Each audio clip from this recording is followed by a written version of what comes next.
We just saw how to conditionally execute code using an if statement, which uses a boolean value to decide whether to run some code or not.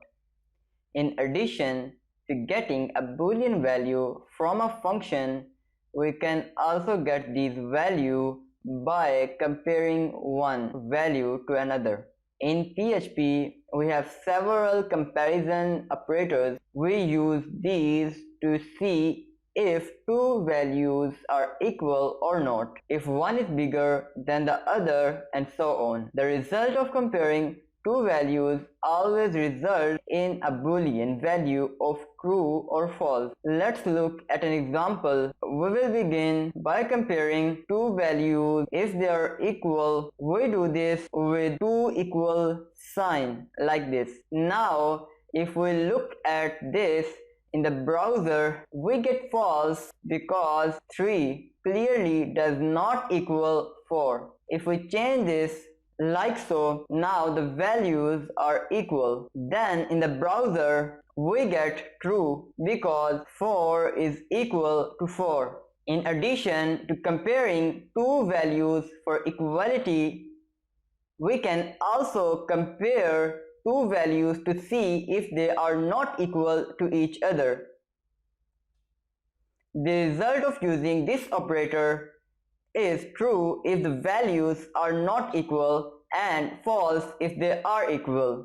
We can see one value is less than another if a value is greater than another, one is less than or equal to another, and if a value is greater than or equal to another. There are a couple of other comparison operators, but we will look at those later. Let's look at another example.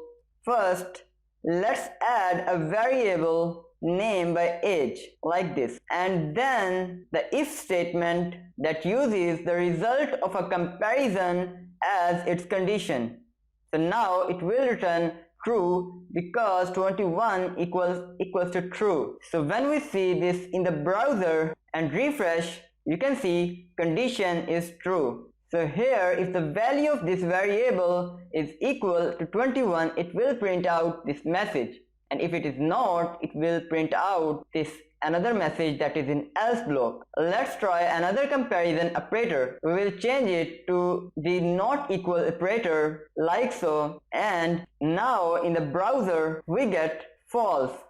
This is because 21 not being equal to 21 is false. Let's try another one. If we change the age to 18, for example, and the operator to less than, again it will return true.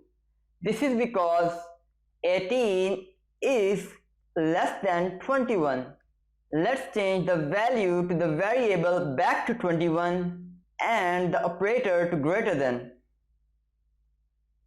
Now if I just again check this in browser, you can see the condition is false.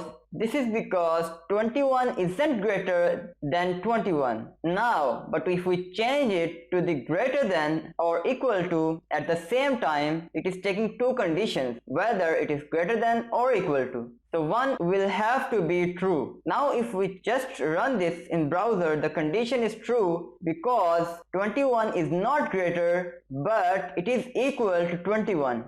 So by using these comparison operators, we can compare two values to get a boolean result that we can use then in control structures, and it will be very helpful. Thanks for watching this video.